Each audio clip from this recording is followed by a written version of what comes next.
let's get to a Monday night game here. We got one of the two Monday night games. Eagles are playing at the Atlanta Falcons. Philadelphia opened one with a total of 53, and they've got all the money from the public here, up to 3 now on the Eagles.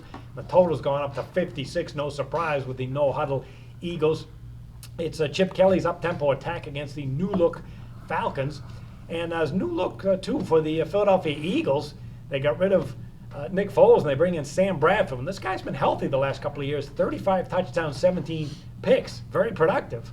But that's the catch. He's missed 9 games. They also had DeMarco Murray, who just had a monster season with Dallas, over 1,800 yards rushing. Nelson Aguilar has been terrific in the preseason. Some drops at times, but he's quite a talent. So this team is going to go up-tempo for a reason. A lot of talent. They're going to score plenty of points. But that's only half the game. And Hollis, when I look at it, boy, these Philadelphia Eagles don't seem to care a lick about defense. Well, I tell you, they might not have to. Last year they were 3rd in points. So let's start scoring. In fact, they might be driving right now as we talk. This team, they come out fast and they run fast. They run twice as many plays as anybody. I think Sam Bradford is just fantastic. He is great for Chip Kelly's system.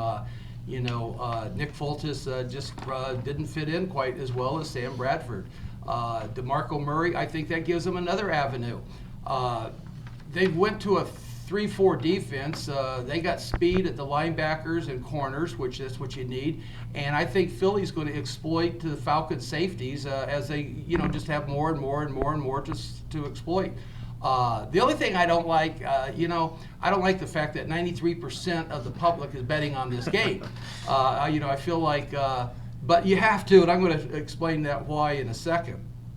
New coach for Atlanta. Here again, you got a defensive specialist, coming down from Seattle. He's going to bring a lot, but here's what he's going to capture. He's got Matt Ryan. He can pass, all right? So let's get past that. He was, the last 3 years, he ranked 6th, 7th, and then 5th. But the team, they can't run the ball, so there's really no balance. I mean, they're suspect at best.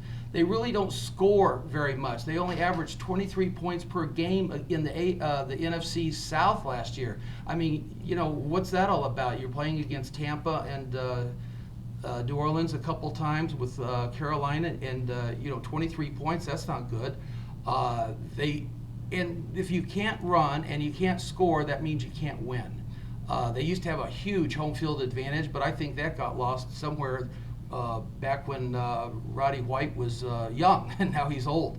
Kyle Shanahan, he's the new offensive coordinator. What did he do? Well, he's bringing in a new system, and system takes time. Outside zone blocking this year, so you got to be pulling, and you got to be fast, and you got to know what you're doing. The defense sucked last year, but it's going to come down to what are the coaches. What is their game plan, not for this game, but what is it for the season?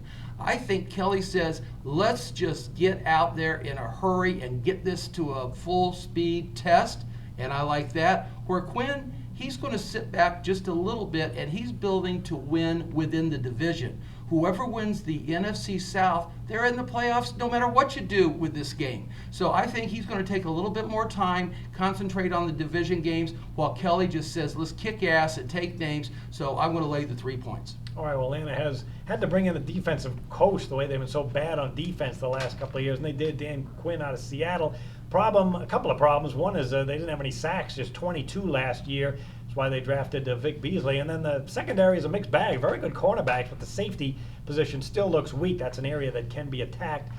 Kyle Shanahan, they're going to try and run the football because when Dirk Cutter was here, they basically bailed on the run and passed every down. But I wonder, Zach, did they augment this offense with enough talent to take care of a defense that has a lot of holes on it? Not yet. And when you have a new changeover like that, like the Atlanta Falcons have, I think it's going to take some time in the NFC South. And this Eagles team, this is an ordinary team with Chip Kelly and the things they've got in place. You talk about the normal changeover that Chip Kelly ignites with this Eagles team. He doesn't care about changeover. They've had media attacking him for cutting players, trading away players. It's non-relevant to him, and it shouldn't be. It's his team. He's going to make decisions he wants to make. So he got rid of LaShawn McCoy, got rid of the cornerback, and this is his fifth starter at quarterback in 3 years. You had Mike Vick, Nick Foles, Matt Barkley, Sanchez, now Bradford. I think you just put him in there, and just another piece to the puzzle. In this Monday night game, you always have that doubleheader on Monday nights, and one of them is always a blowout. And I think this one's going to be it. In the 49ers-Vikings, is going to be that close game, so it's going to be opposite of perception on that Monday night doubleheader. So I'll look for the 49ers and Vikings to be the better entertaining game, and this one to be one of those that you want to switch over and watch a tennis match before that second game starts. So the Eagles are they've got everything. They've got everything you want, and I think they're going to get things rolling. Special teams in this game. The offense is going to score. With special teams, watch out for a punt block. Something out of the ordinary. That's what this Chip Kelly team does. They're fast and they're ready to go. All it's going to take is one mistake on a punt return or a guy coming up the gap to block a punt.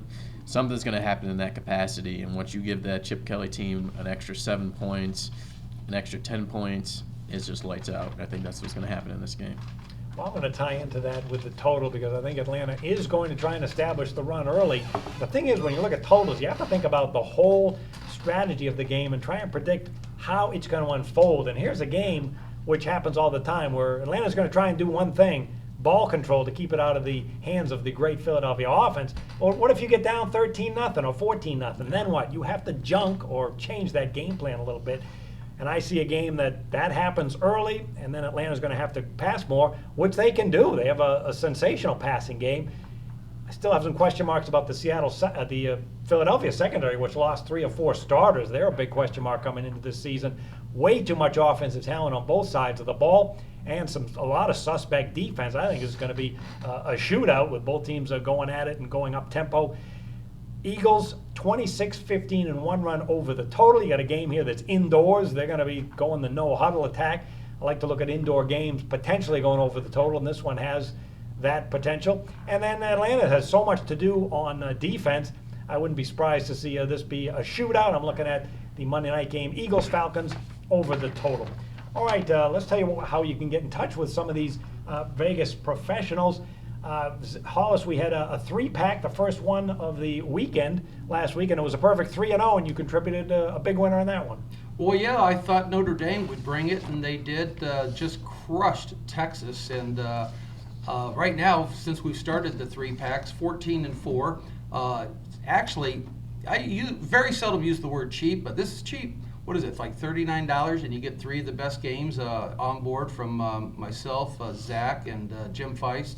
3-0, and it'll probably continue. We always start out very strong. Right now, through the first 4 weeks of preseason and the last week, 5 weeks, I'm 4-1 with my 10-star plays, and you can find those at jimfeist.com. Last week, I went 5-2 overall, Thursday through Monday. This week's offer, coming right out of the box, there's a mismatch. In fact, I got 3 college games.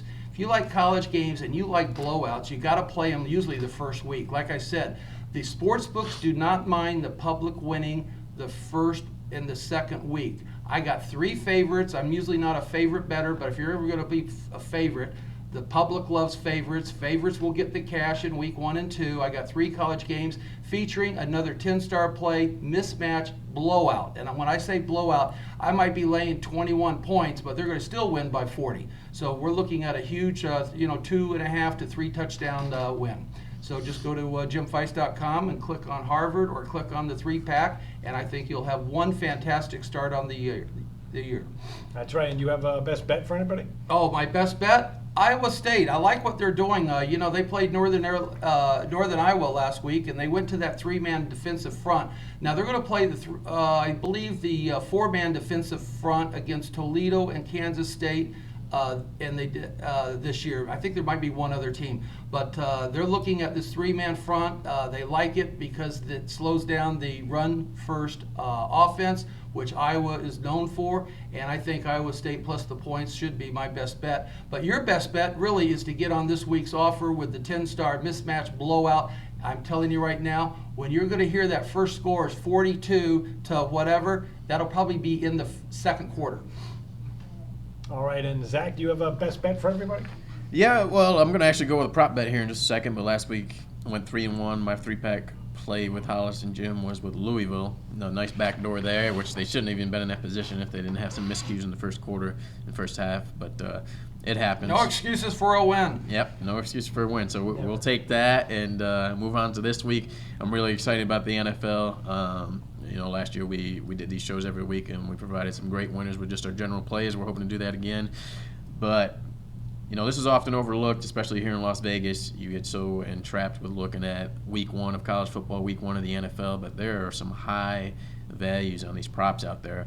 Most of them are going to have the favorite listed between 3 to 5 to 1, and they're there for the taking. You've got risks associated with it, of course, if someone gets hurt, maybe their top player that they're throwing to gets hurt, or the running back gets hurt, who knows? But if they can stay healthy, there's really high value out there, and which one I'm going to talk about is the wide receiver position and yardage, the leading yardage receiver. And I'm going to take Julio Jones. If you shop around enough, you can find him at 7 to 1. And really, the perennial leaders in almost all of those categories for wide receivers listed between 5 to 6 to 1. And there's a top heap involving Odell Beckham, Calvin Johnson, Antonio Brown, Des Bryant, that sort of thing. And I really, like John just mentioned when we talked about the Falcons, they're going to throw the ball. They're going to throw the ball, and Julio Jones is in a division that is just perfect for him to lead the NFL in wide yardage. You've got the Buccaneers, Panthers, and the other team down there, but they're not going to stop Julio Jones. I think he's still at the prime of his career. And if you take a look at the other wide receivers listed next to him, Odell Beckham, breakout rookie year, can he do it again? I'm not sure. Giants don't have that running game. Calvin Johnson, he's getting old. You can count on him to miss 3 to 4 games a year. If he would stay healthy the whole season, I think he'd be the favorite. But I don't think he's going to stay healthy the entire season. Didn't even play in the preseason. Then you have Antonio Brown, another guy that had a breakout year. But Le'Veon Bell is going to be missing a game. You got the other wide receiver suspended, so that's going to put the pressure on that Pittsburgh offense to key in on him. And it just goes on and on. So I think you grab Julio Jones, 7 to 1.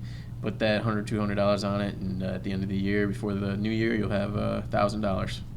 All right, you can get plays from Harvard and Zach every day at JimFeist.com. Jim Feist certainly enjoyed the college weekend, 9-4 with his college football plays. A couple of big high roller winners with Alabama and Ohio State on Monday. Plus, he went 14-7 with NFL preseason. He already has an NFL Wise Guy total available on Thursday for the opener. You can find those plays and more at JimFeist.com. That'll do it for week 1 of the NFL. We will see you next week with another edition of the NFL version of ProLine. Good luck with the games, everyone, and we'll see you then.